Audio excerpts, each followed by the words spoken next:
12장 1절에서 5절까지의 말씀 저와 여러분 한 절씩 교독하시다가 5절은 다 같이 한 목소리로 공독하시겠습니다. 제가 먼저 읽겠습니다. 여호와께서 아브라함에게 이르시되 너는 너의 고향과 친척과 아버지의 집을 떠나 내가 내게 보여줄 땅으로 가라. 내가 너로 큰 민족을 이루고 내게 보여주어 내 이름을 창대하게 하리니 너는 복이 되리라. 너를 축복하는 자에게는 내가 복을 내리고 너를 저주하는 자에게는 내가 저주하리니 땅의 모든 족속이 너로 말미암아 복을 얻을 것이라 하신지라. 이에 아브라함이 여호와의 말씀을 따라갔고 롯도 그와 함께 갔으며 아브라함이 하나님을 떠날 때에 75세였다. 우리 다같이 한 목소리 읽겠습니다. 시작. 아브라함이 그의 아내 사레와 조카족과 하란에서 모은 모든 소유와 얻은 사람들을 이끌고 가나안 땅으로 가려고 떠나서 마침내 가나안 땅에 들어갔더라. 아멘. 할렐루야. 반갑습니다. 우리 서로 같이 인사 나누기 원합니다. 참 잘 오셨습니다. 네, 오늘도 은혜 많이 받읍시다. 네, 오늘도 충만한 은혜 가운데 주님께서 영광을 받으시는 귀한 예배 자리가 되기를 주님 이름으로 축복합니다. 오늘 본문은 지난주에 우리가 함께 나누었던 말씀입니다. 근데 오늘은 같은 본문을 가지고 좀 각도를 달리해서 말씀을 살펴보기를 원하는데요. 여러분 제가 예전에 그 설교 시간에 어느 막국수집의 사장님이 쓴 그 책을 소개해 드렸었는데 혹시 기억나십니까? 그 책 제목이 작은 가게에서 진심을 배우다. 근데 제가 그 식당을 찾아주는 손님들을 향한 이 식당 주인의 특별한 관심과 사랑, 이게 너무나 인상적이고 독특해서 제가 그 책을 읽으면서 참 감동을 받았다고 말씀을 드렸는데요. 이 식당 주인이 그 찾아주시는 손님들에 대해서 어떻게 그런 특별한 관심과 사랑을 갖게 됐는지 그 책에 나오는 한 대목을 읽어드렸습니다. 다시 한번 들어보십시오. 국수집을 시작한 것은 생계 때문이었지만 그러다 보니 손님이 오면 음식을 만들어서 내고 돈을 받는 일이 기계적으로 반복될 뿐이었습니다. 그런데 시간이 갈수록 국수 먹는 사람들이 눈에 들어오더군요. 저는 이게 국수집뿐만 아니고요. 그 목회도 마찬가지라고 생각하거든요. 목회를 그냥 기계적으로 제가 해야 되는 일. 주중에 설교 준비하고 주일에 설교하고 상담하고 교육자 회의에 참석하고 이게 그저 루틴처럼 일상이 돼버리면 여기에 반드시 그 권태감이 찾아와요. 더군다나 그 식당 같은 경우는 이제 사람들에게 막 알려주고 모여들고 그래서 돈이 막 모여지면 그 돈 버는 거에 대한 즐거움도 예전 같지가 않습니다. 그게 그냥 일상이 되거든요. 저도 처음에 그 평택교회 오고 나서 그동안 제가 한 번도 들어보지 못했던 목사님 설교가 은혜가 됩니다. 말씀이 너무 좋네요. 이런 이야기를 들을 때 이것도 저에게 굉장히 큰 에너지가 되더라고요. 그래서 내가 좀 더 열심히 설교를 준비해야겠다. 그렇게 다짐을 했는데요. 여러분 그 새우깡 하나 먹을 때마다고 그 두 봉지째 먹는 맛이 다르다고 그러잖아요. 이제 사람들로부터 칭찬 듣고 인정받고 막 처음에는 긴장을 했었는데 하는 일들마다 큰 어려움 없이 막 잘 지나가면은요. 그게 더 이상 큰 에너지가 되지 않습니다. 그래서 저는 이 식당 주인의 마음이 너무 이해가 돼요. 그저 손님 오면 음식 만들어내고 손님 나가면서 돈 받고 이게 계속 반복이 되니까 당연히 시간이 갈수록 그 일이 식상하고 또 권태감이 찾아올 수밖에 없는데 이 식당 주인은 너무나 지혜로운 거예요. 어떤 사람은 그 권태로움을 이기려고 식당은 뒷전에 두고 막 골프 치러 다니고 쇼핑하러 다니고 그런 경우들을 제가 많이 봤거든요. 그래서 그 식당 일을 종업원들한테만 맡겨놓으니까 자꾸 막 불친절해지고 맛도 없어지고 손님도 떨어지고 이런 게 거의 반복되는 현상인데 제가 이 식당 주인이 너무나 지혜롭다고 말하는 게 뭐냐, 그렇게 반복되는 음식 내주고 돈 받는 일상 가운데 이게 도대체 뭐야, 사는 게 왜 이렇게 재미가 없어? 이런 권태감이 찾아올 때 손님을 그저 돈 받는 대상으로만 바라보던 그 초점에서 이 식당을 찾아주시는 소중한 한 사람으로 주목하기 시작했다는 거예요. 그래서 그 한 사람 한 사람에 대한 관심을 가지고 어떻게 하면 저분들에게 기쁨을 줄 수 있을까 그렇게 생각을 전환했더니 그것이 이 주인으로 하여금 새로운 활력을 가져다 주더라. 최근에도 제가 신학교 후배들에게 이 책을 소개하면서 목회도 마찬가지다 그러면서 했던 이야기가요. 이 식당 주인은 자기가 파는 그 막국수 한 그릇에다가 스토리를 입혔다. 스토리를. 그런 이야기를 했습니다. 이게 굉장히 중요한 포인트예요. 여러분도 다 아시지만 막국수 그거 뭐 한 그릇에 10,000원도 안 하잖아요. 그리고 그 식당은 또 되게 싸요. 8,000원인가? 근데 그 8,000원에 불과한 막국수지만 이 식당 주인이 그 막국수에 손님들을 향한 특별한 사랑이라는 그 스토리를 입히니까 그 식당에 찾는 손님들에게 돈으로 계산할 수 없는 그 이상의 기쁨을 제공해 주더라는 겁니다. 그런 면에서 저는 그 초신자들이 참 부러운데요. 여러분도 아시다시피 그 초신자들은 처음 주님을 만나고 처음 신앙생활을 할 때 뭐 모든 게 생소하고 낯선 거 아닙니까? 근데 그 생소하고 낯선 그 모든 게 이 초신자들에게는 행복을 주는 도구가 되는 거예요. 사실 저도 그 처음에 신학교에 가고 그 교육전도사를 할 때 밤새도록 말씀을 준비하고 상담을 하는 게 저에게 뭐 얼마나 큰 행복을 가져다 주는지 모릅니다. 근데 저처럼 이제 평생을 예수 믿고 교회 다니면 그리고 이 목회를 계속 하다가 보면 시간이 갈수록 이 모든 게 익숙해져서 자꾸 그 권태감이 찾아요. 뭐 설교 준비도 말씀을 전하는 것도 마찬가지예요. 본문은 다르지만 그 내용의 패턴은 다 같은 거 아닙니까? 그래서 설교가 너무 식상하기 쉬운데요. 그럴 때마다 제가 안간힘을 쓰는 게 매주 설교를 준비하는 그 과정에서 저는 그 말씀 안에 하나님과 저만의 스토리를 입히려고 엄청 노력을 합니다. 진짜 노력 많이 해요. 지난주와는 또 다른 하나님과 스토리를 쌓아가는 이 말씀 준비. 그래서 저는 설교 준비할 때가 가장 행복해요. 왜? 설교 준비 자체가 행복하다기보다는 그 시간은 누구도 방해하지 못하는 하나님과 저만의 그 스토리를 쌓아가는 시간이니까. 그런 의미에서 여러분은 삶 속에서 이 하나님과의 스토리를 만들어가고 있습니까? 하나님과의 스토리가 만들어지지 않는 신앙생활은요. 얼마 지나지 않아가지고 권태감이 찾아오고 그리고 그 사단은 또 찬스의 주제 아닙니까? 바로 그 빈틈을 타고 들어와가지고 여러분의 그 부드러운 마음을 굳어지게 만들 거예요. 예전에 제가 읽었던 책 중에 스토리가 스펙을 이긴다 이런 제목의 책이 있는데요. 이 책의 부제가 최고가 아니라 유일함으로 승부하라. 여러분 지금 이 스토리와 스펙 또 최고와 유일함 이게 다 뭘 의미하는 거예요? 여기서 말하는 스펙 혹은 최고는요. 경쟁을 부추기는 이 세상에서 1등을 추구하려는 그 몸부림을 표현한 거예요. 그래서 지금 온 나라가 네가 경쟁에서 이기기 위해서는 스펙을 쌓아야 된다. 최고가 되어야 된다. 이런 축구를 하는 거 아닙니까? 근데 그 책에서 주장한 게 뭐냐?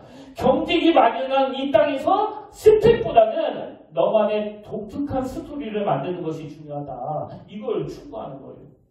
저는 이 책을 쓴 저자 소개가 너무 감동적이었는데요. 뭐 그동안 수많은 저자 소개글을 봤지만 이렇게 감동적인 소개글은 제가 본 적이 없습니다. 한번 들어보세요. 저자를 이렇게 소개합니다. 비교를 멈추자 구별되기 시작했고 비교를 멈추자 구별되기 시작했고 최고를 포기하자 유일의 길이 열렸고 상품임을 포기하자 작품으로 변해갔고 경쟁을 피하자 진정한 승리를 맛보았고 그리고 마침내 기회가 찾아왔다는 사람. 이게 저자예요. 여러분 지금 이 세상이 계속 강조하는 게 비교. 그 스펙을 쌓아가는 거예요. 그래서 내가 저 사람보다 스펙이 더 좋아야 되는데 이렇게 자꾸 비교하게 만든 게 이 세상이라면 비교를 멈추자 구별되기 시작했고 여러분 스토리는요. 더 아름다운 스토리도 없고 더 추한 스토리도 없습니다. 그냥 나만의 고유한 나만의 독특한 거예요. 그래서 제가 매주 말씀을 준비하는 게 저에게 참 행복이라고 말씀을 드리는 건 이게 무슨 세상에서 노벨상을 받는 까미여서가 아니고요. 하나님과 저만 아는 그 스토리라는 독특함이 있기 때문에 제가 그 시간이 좋다는 거예요.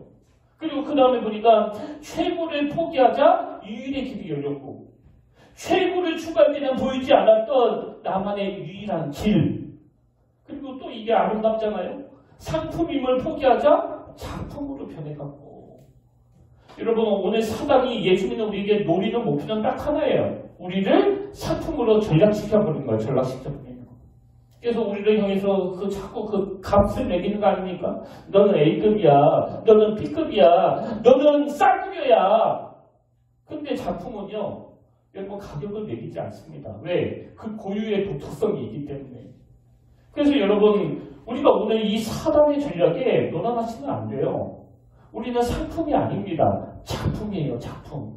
아니 그 막국수 한 그릇에도 의미를 부여하고 스토리를 입히니까 그것도 사람들에게 하나의 작품이 되는데 어떻게 하나님의 형상을 닮은 우리가 그 상품으로 전락하는 걸 그냥 방치할 수 있겠냐. 그 다음에 경쟁을 피하자 진정한 승리를 맛보게 되었고 그리고 마침내 기회가 찾아왔다는 사람. 저는 이 저자의 소개가 정말 예수 믿는 저와 여러분의 소개가 되기를 바랍니다. 그래서 그 옛날 유행가 중에서도 그 네버엔딩 스토리라는 노래가 있듯이 어떤 직종 또 뭘 하고 사느냐가 중요한 게 아니야. 이 하나님과 나만 아는 그 스토리를 끊임없이 만들어가는 저와 여러분이 되시기를 주님 이름으로 축복합니다. 그래서 저는 예전에 그 여름 성경학교에서 배운 그 즐거운 모임 그 어린이 찬양으로 기억하는데요. 뭐 가사를 다 외우지는 못하지만 저는 지금도 가끔씩 이 찬양을 흥얼거려요. 작은 광주리에 모세를 알죠. 어느 구덩이에 예레미야도 큰 물고기 속에 요나도 알죠. 단주 속에 있던 노아 가족도 모두 만나보겠네. 천국에 만나보겠네. 내 죄가 용서받아 자유케 됐네. 모두 만나보겠네. 천국에 가면 보겠네. 이 얼마나 즐거운 모임일까. 좀 신나지 않습니까? 제 설교는요 뭐 절대로 좋을 수가 없습니다. 2절도 있는데 2절도 이렇게 시작해요.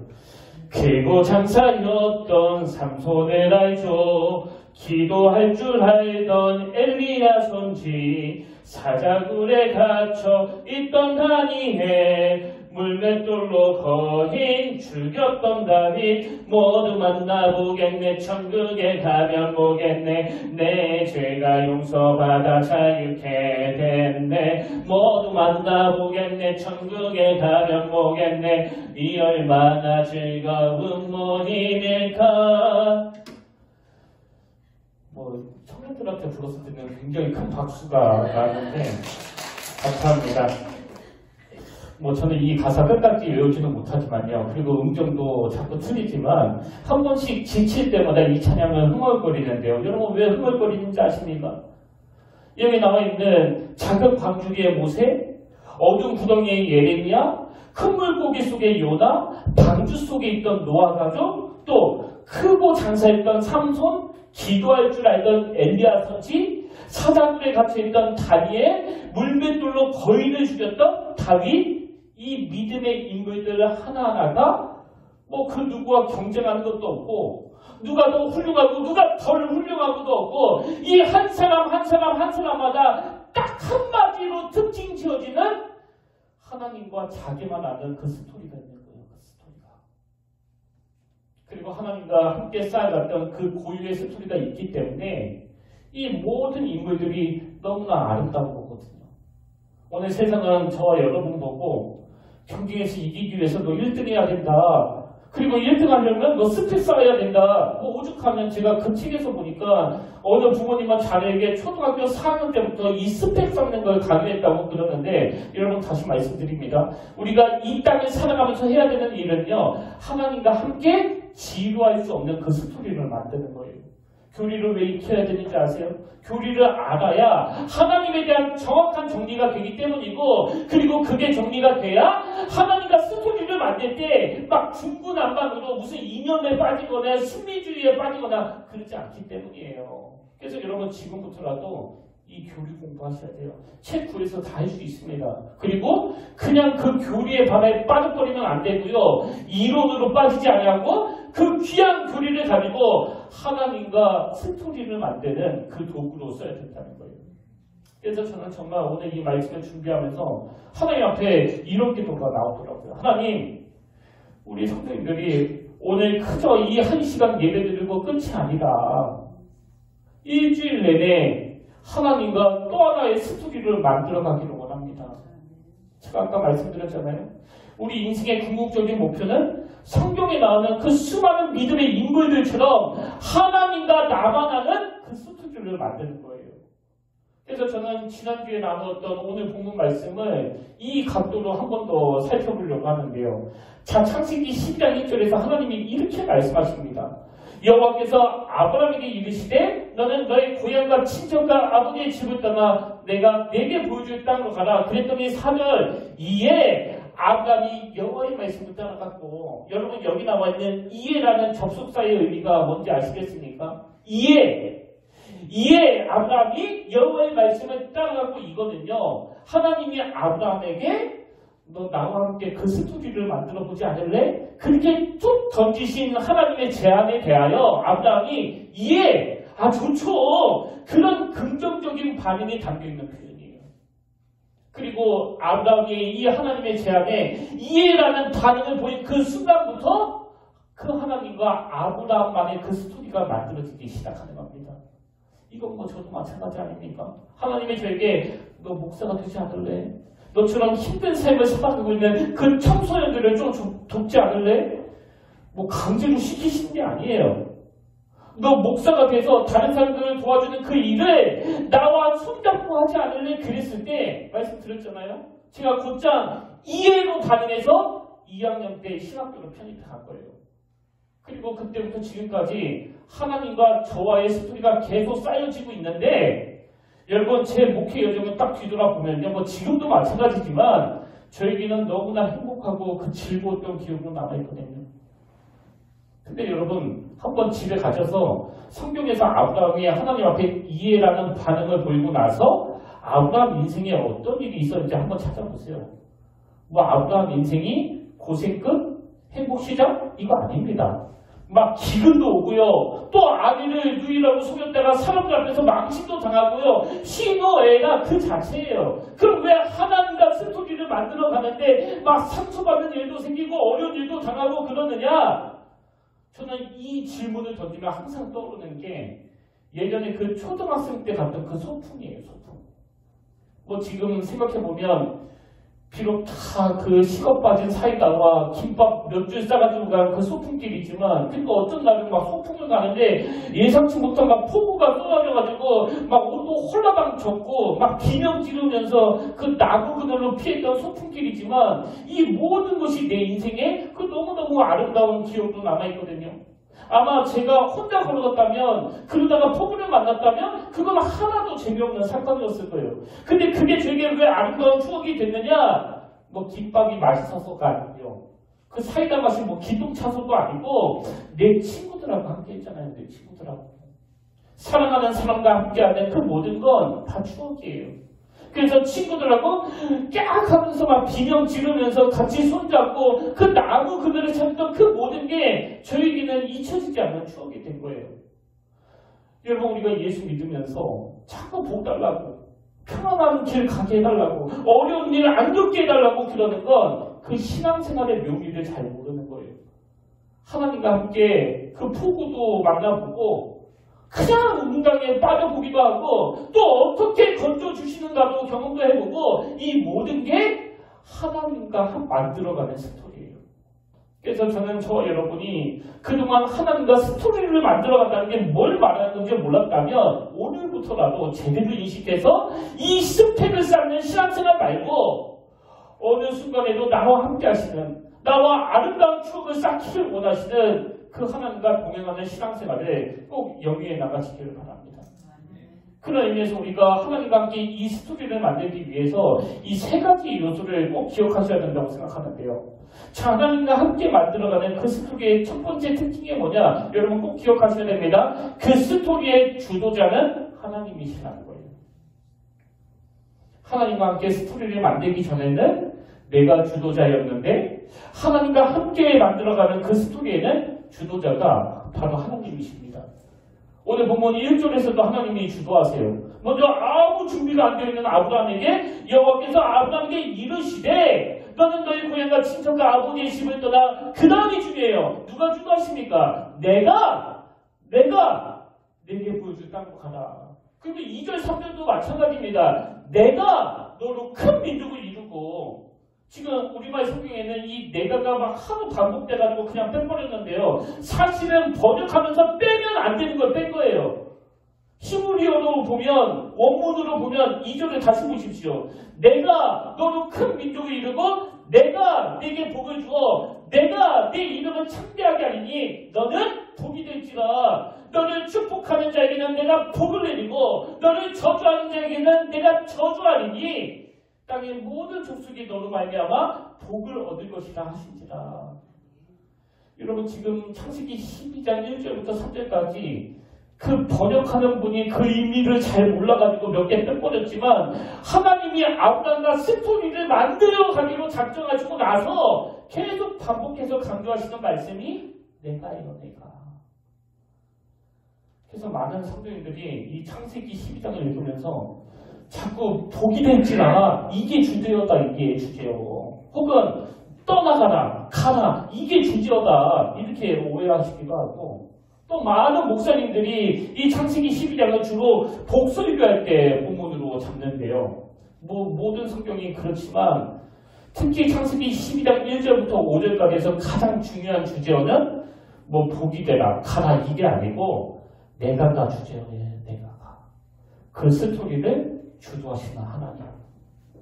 그리고 지금 1절에서 여호와께서 아브라함에게 이르시되 너는 너희 고향과 친척과 아버지의 집을 떠나 내가 너에게 보여준 땅이 아니라 보여줄 땅으로 가라. 그래서 사람들이 이걸 되게 어려워하는데요.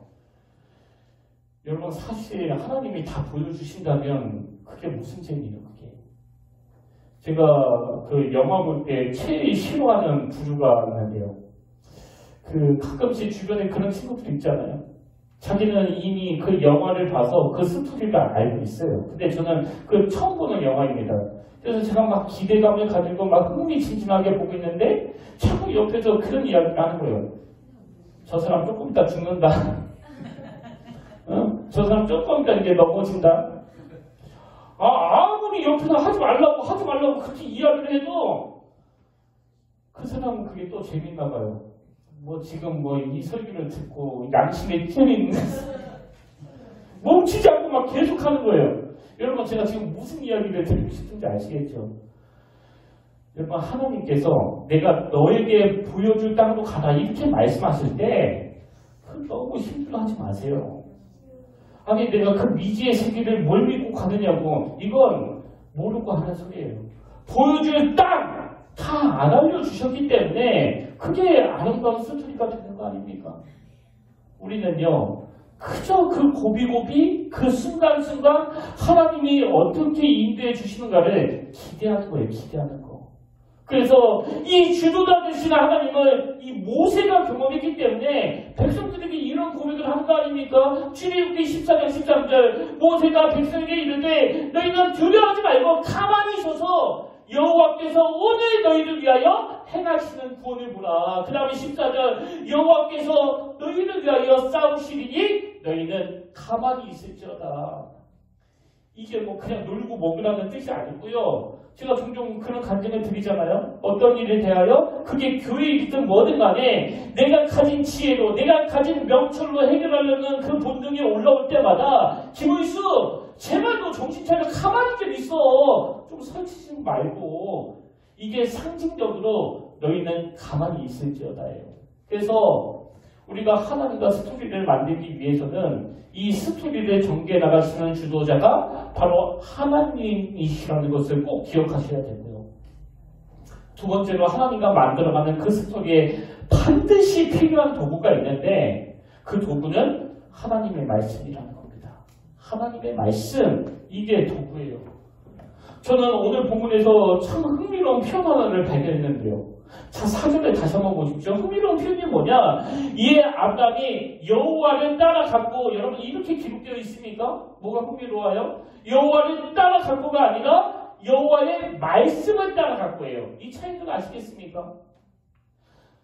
사실 이게 같은 얘기거든요. 근데 왜 아브라함이 여호와를 따라갔고 그러지 않고 여호와의 말씀을 따라갔고 그렇게 말했느냐? 하나님이 주도자가 되시는데 주도자 되시는 이 하나님이 바로 말씀을 도구로 쓰시기 때문이에요. 같은 맥락의 말씀이 구약에도 여러 번 나오는데요. 자, 시편 56편 10절입니다. 내가 하나님을 의지하여, 그 다음 보세요. 그의 말씀을 찬송하며 여호와를 의지하여 그의 말씀을 찬송하리이다. 그래서 하나님을 의지한다는 건 이 말씀을 찬양하는 거예요. 이 말씀을 신뢰하는 겁니다.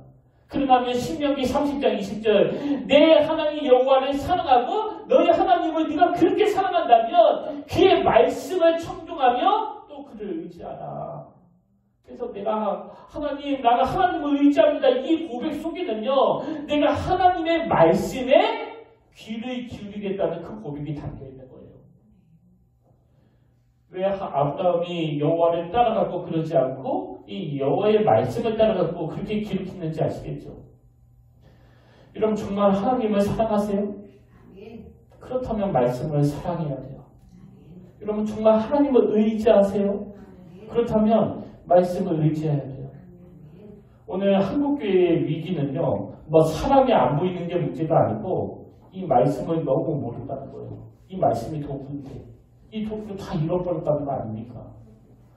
그 기독교 철학자 프란시스 쉐퍼가 쓴 책 중에 He is there and He is not silent 이런 제목의 책이 있는데요.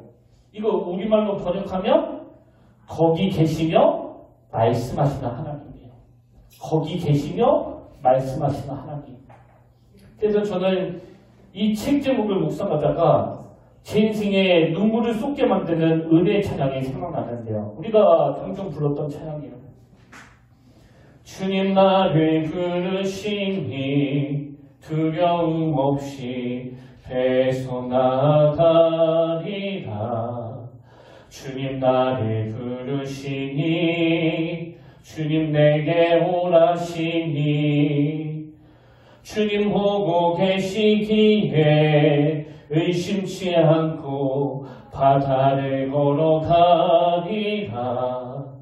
주님 보고 계시기에 주님 여기 계시기에 주님 여기 계시기에 이 깊은 바다가 반석이 되고 주님 여기 계시기에 반석 위를 내가 걸어가리라. 저는 이 찬양을 들을 때마다 혹은 부를 때마다 지난 5년의 세월이 막 주마등처럼 스쳐 지나가요. 뭐 어른 목회를 해본 적이 없지, 또 이 교회를 운영할 능력도 없지, 또 성도님들은 한 분 한 분 이 교회를 떠나고 계시지, 그 어느 것 하나도 내 힘으로도 해결할 수 없어. 너무너무 두려움에 빠져 있을 때, 여러분 2018년 여름부터 오늘의 일까지 주님 여기 계시기에, 주님 나를 부르시니, 그리고 이 두 가지를 모으면 아까 그 책 제목 그대로예요. 거기 계시며 말씀하시는 하나님. 그래서 저에게 이 말씀이 없었다면요, 저는 딱 둘 중에 하나예요. 도망가거나 목사 그만두거나. 근데 2018년 7월 이후로 너무 억장이 무너지고 너무 앞이 캄캄하고 이제는 뚫고 갈 힘도 없고 되돌아가기에는 너무 멀리 와버린 그 절망을 경험할 때마다 하나님은 지난 5년의 세월을 너무나 멋지고 아름다운 그 스토리로 만들어 주셨는데, 그 모든 상황을 이끌어 가신 그 도구가 바로 하나님의 말씀이에요. 그래서 오늘 여러분이 하나님과 함께 이 스토리를 만들기를 원하신다면 이 스토리의 도구가 이 말씀이라는 걸 꼭 기억하시길 바랍니다. 마지막 세 번째로 하나님과 함께 만들어가는 스토리의 결말이 있는데요. 그 결말은 마침내, 이게 엑세트예요. 마침내 완성케 하시는 하나님이에요. 저는 이 5절 말씀이 너무너무 감동이 되는데요. 자, 5절을 보십시오.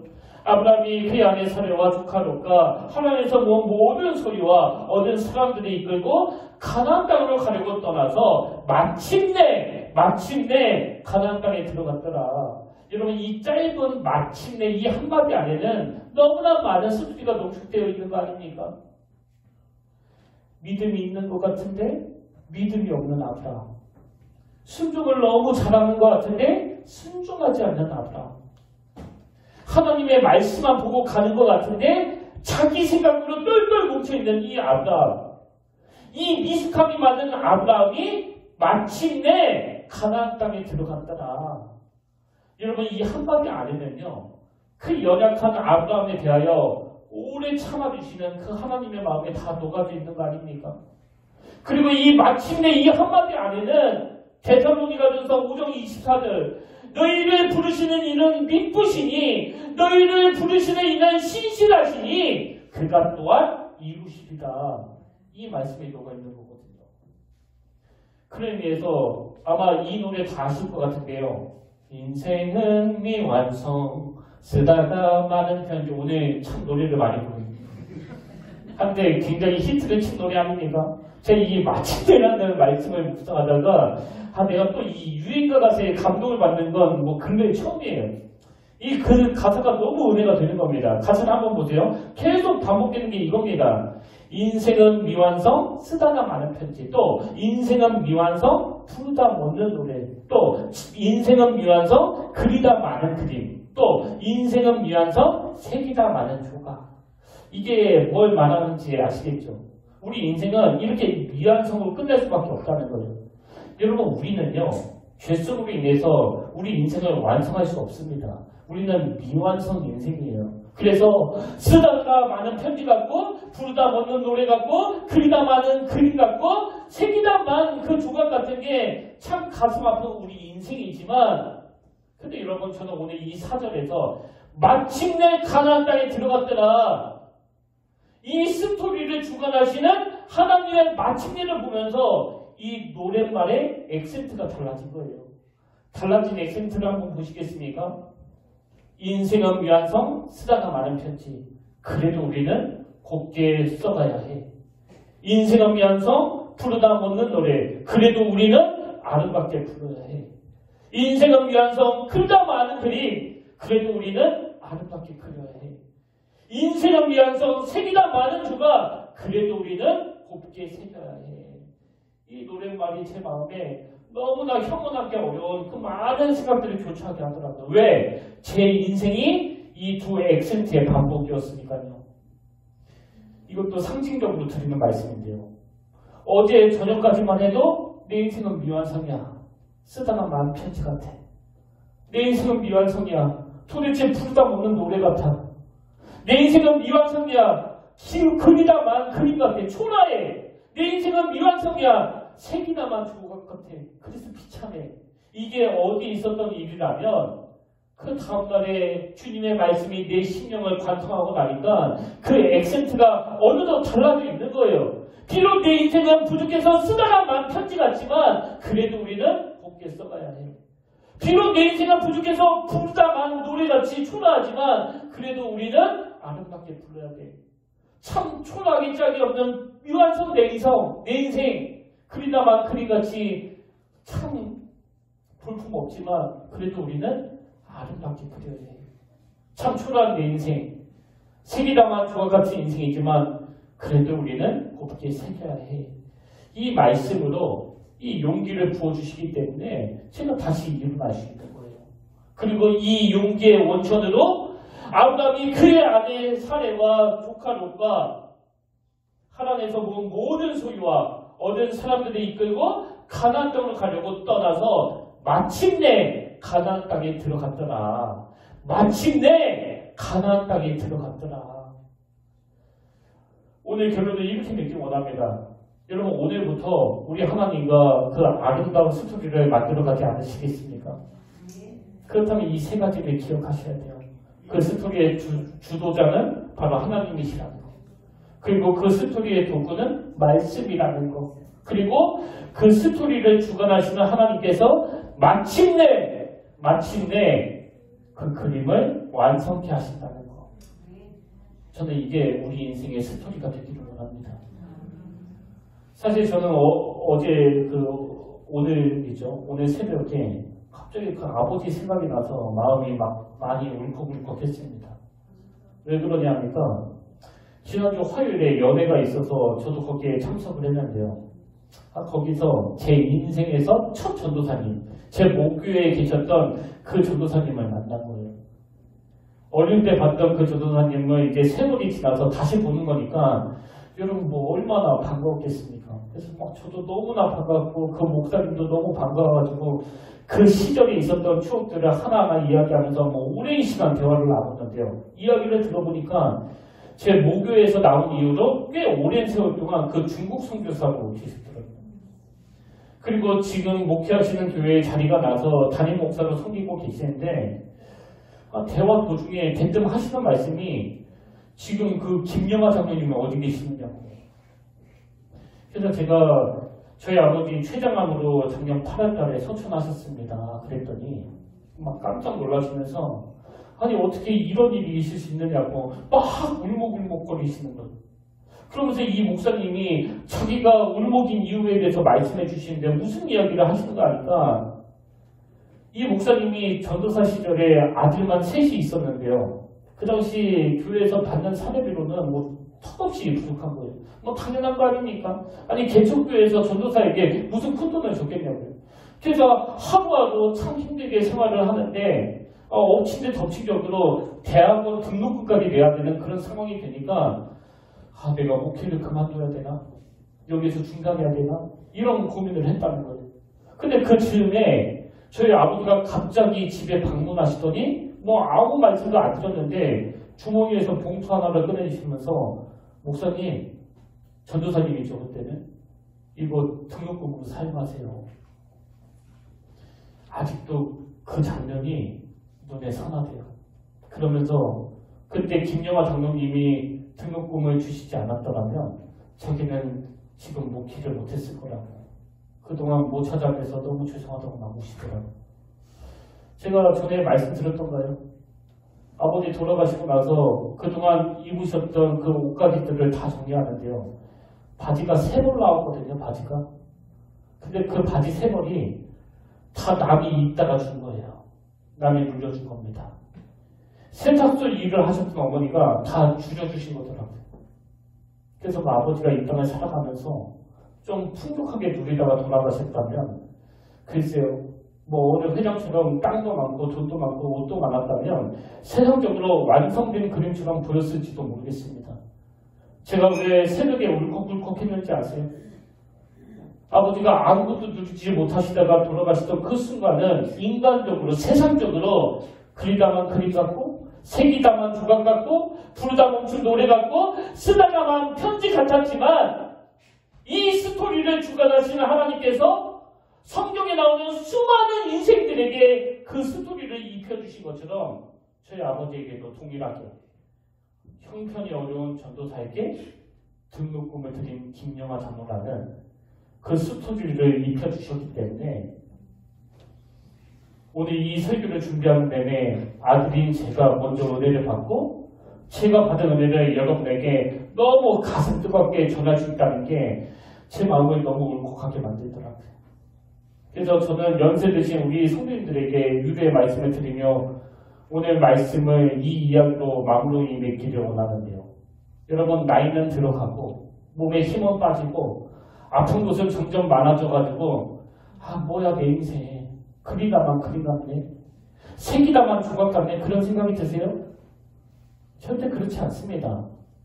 여러분 영혼과 영혼을 이으시는 하나님의 시각으로 인간의 눈으로 그리다만 그림 같은 아버지 인생을 그냥 폐기하지 않으시고 오늘도 그 아들 김의수 목사를 통하여 그 나머지 그림을 미자립교회 선교라는 펜으로 이어서 그리시는 분이 바로 우리의 하나님이시기 때문에 여러분이 하나님 앞에서 했던 작은 몸짓 하나, 작은 눈물 한 방울 이것이 헛되이 내 대해서 끝나는 것이 아니라 여러분의 자녀에게로 그대로 흘러가 그 나머지 그림을 하나님이 그려나가신다는 걸 꼭 기억하시고 그 신실하신 마침내 하나님을 전적으로 믿고 경험하시기를, 그리고 아름다운 그 스토리를 만들어 가시기를 주님 이름으로 축원합니다. 저는 오늘 이 말씀을 총정리하면 이 찬양이 나온다고 생각하는데요. 힘들고 지쳐 낭망하고 넘어져 일어날 힘 전혀 없을 때 조용히 다가와 손 잡아주시며 나에게 말씀하시네. 여러분, 너무 지쳐가지고 이 스토리가 끊어질 위기가 찾아왔을 때, 그럴 때 하나님이 손잡아 일으켜주시면서 이렇게 말씀하시는 거예요. 야, 네 인생 내가 주도할게. 네 인생. 그래서 네 계에서 완성이 안 되면 네 아들 때에, 네 아들 때에서 완성이 안 되면 그 아들의 아들 때에 내가 반드시 완성을 시킬 거야. 여러분, 우리 이 찬양 부르실 때 이 하나님의 위로를 꼭 경험하시길 바랍니다. 오늘 나와 함께 스토리를 만들기를 원하시는 그 하나님의 마음을 좀 느끼시면서 우리 이 찬양 함께 불러보기를 원합니다.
오늘 또 이렇게 주의 전에 모여 하나님과의 그 스토리를 만들어 나가는 이 아름다운 시간을 허락해 주시니 감사합니다.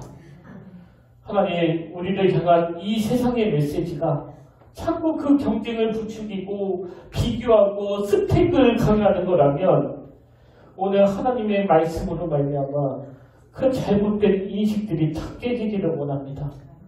그래서 내 인생을 붙잡고 가는 것은 이 세상의 평가가 아니라 스토리를 주관하시는 하나님이심을 이 말씀을 통해서 확신하게 하여 주시고, 비록 지금은 소망이 보이지 않더라도 마침내 이루실 그 신실하신 하나님을 신뢰하며 인내하며 그 표대를 향하여 부름의 상을 위하여 달려가게 하여 주시옵소서. 그런가 하면 하나님 아버지, 정말 하나님의 꿈이 내 인생에 덧입혀지기를 원합니다. 주님의 죽으심과 죽음의 부활하심을 믿는 자들이 이 땅에서 뭘 추구하며 살아야 되는지 오늘 말씀을 통하여 깨닫게 하시고 우리를 구별시키시는 하나님의 그 영향력 아래에 놓일 수 있도록 아버지 친히 인도하여 주시옵소서. 그런 은혜로 역사하여 주실 주님을 기대하며 살아계신 예수님의 이름으로 간절히 기도드립니다. 아멘. 이제 우리 다 자리에서 일어나셔서 지난주에 불렀던 찬양입니다. 원하고 바라고 기도합니다. 우리와 스토리를 만들어 가시기를 원하시는 이 하나님의 꿈이 오늘 나의 비전이 되기를 꿈꾸시면서 우리 함께 이 찬양을 불러보기를 원합니다.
하나님의 꿈이 나의 비전이 되고 예수님의 성품이 나의 인격이 되고 성령님의 권능이 나의 능력이 되길 원하고 바라고 기도합니다.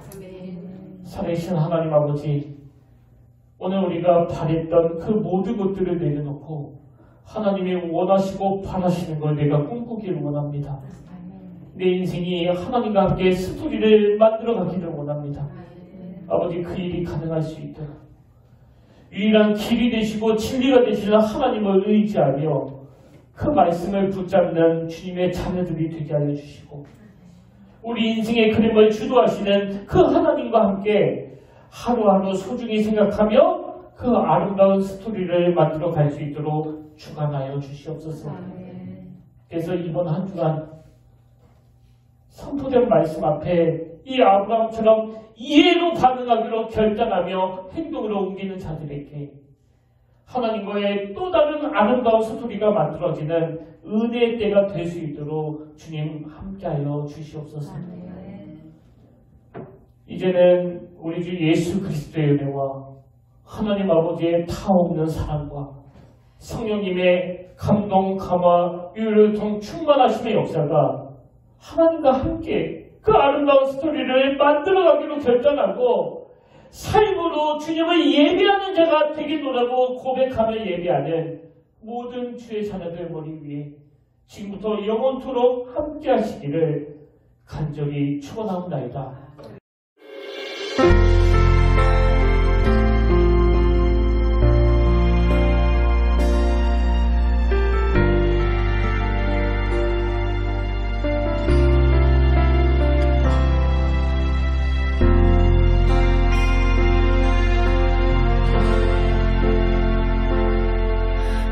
서 있는 이곳에서 높임을 받으소서. 내가 밟는 땅 주님의 땅